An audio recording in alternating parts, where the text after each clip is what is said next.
Namaskar. Welcome to another episode of Editorial. Now, R. N. Ravi, the governor of Tamil Nadu, is not getting along with the government of Tamil Nadu.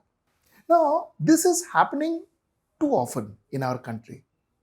How is this governor government relationship going to affect the state and the country? Let's discuss that. That's my topic for the day. Let's get right into the show. So, Ravindra Narayan Ravi is a well decorated IPS officer.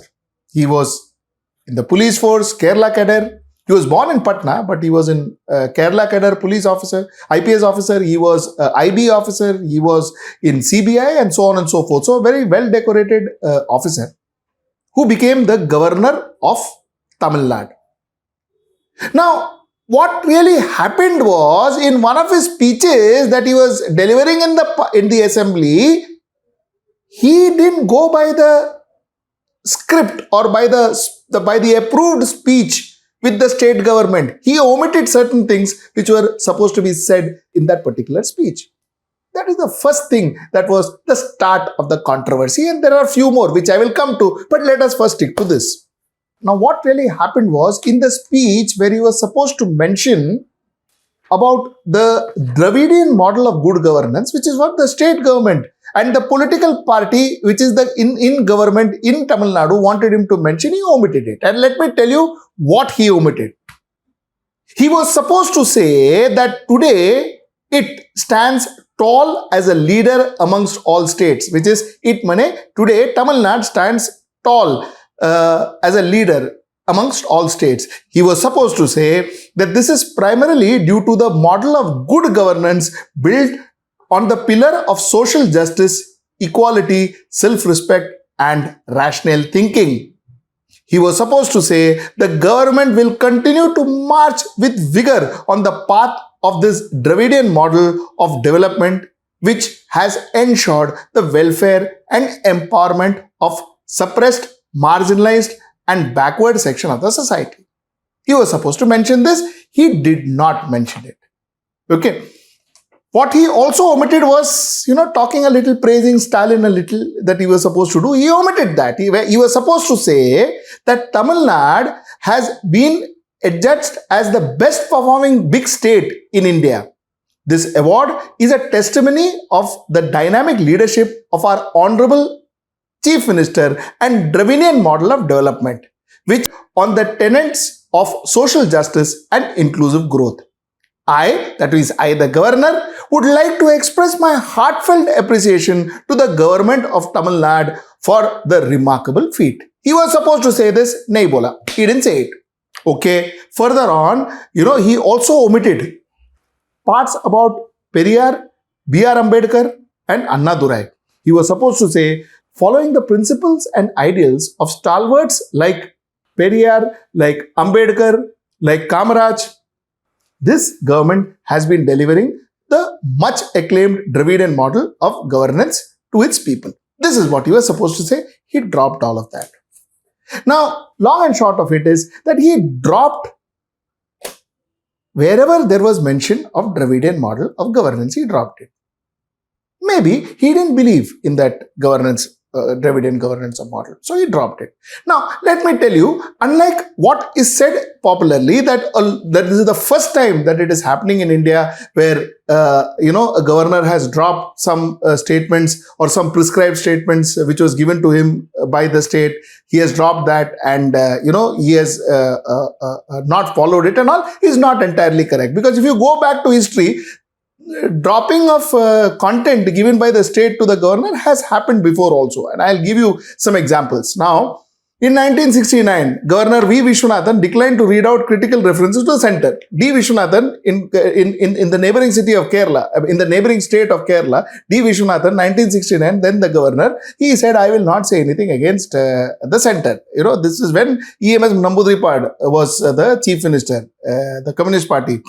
Sukhdev Singh Kang in 2001, when A.K. Antony was the chief minister, also didn't say whatever was told to him. Justice P. Sadashivam in 2018, when Pinarayi Vijayan was the chief minister, also refused to say whatever was told to them. Also skipped what was given to him. So it has happened before. It is not for the first time it is happening. In fact, more. This is in 1969, the governor of West Bengal, Dharma Veera, skipped a few paragraphs in his address to the joint session of the West Bengal legislature. That also happened in February 2017. Tripura, Tathagat Roy also skipped a few paragraphs of his statements. So this has happened before. It is not happening for the first time. It has happened before with governors. Now the point is the governor wrong in skipping a particular paragraph or few names or something about the chief minister? Now when it comes to a governor, of course, he has his own ethics, he has his own ideology and so on and so forth. But it is always seen that the governor works with the state. Good governors are people who work with the state. And of course, the chief minister also needs to understand that the governor is not the mouthpiece of their political party. The governor is the head of the state. So here, I will leave it to your good judgment to figure out whether what the governor did was right or what the governor did was not right. Now let me come to the second point. Mr. R.N. Ravi, he went ahead and distributed a Pongal invitation with the union government's seal, the union government's logo. Now Pongal is a state event. R.N. Ravi is a state governor. Using the union government seal and calling people for an event, I thought was uncalled for, not required, because it will always be nice if a state event is invited in a state letterhead rather than a governor's letterhead, rather than a union government's letterhead. So that is number two. Third thing, which I think is completely uncalled for, is R.N. Ravi's to rename Tamil Nadu to Tamizhagam. Now this is something that a governor doesn't indulge. It is more so the prerogative of the elected head of the state, that is the chief minister. Governor is the head of the state, but the people of that state doesn't elect him or her. So changing of names, I think these are aspects that the governor should be leaving to the elected government, especially when there is a tone of political insinuation in the change of names and so on and so forth. So calling Tamil Nadu Tamizhagam is not the prerogative of the governor, but the prerogative of the elected government. So these are aspects which was propagated by R.N. Ravi and which I thought was absolutely uncalled for. Now let us get into the larger scheme of life. You see, a governor is not a union government's representative in the state. That is not how it is. The governor is the head of the state, okay, and also represents that state to the union government. That is what a governor is supposed to be.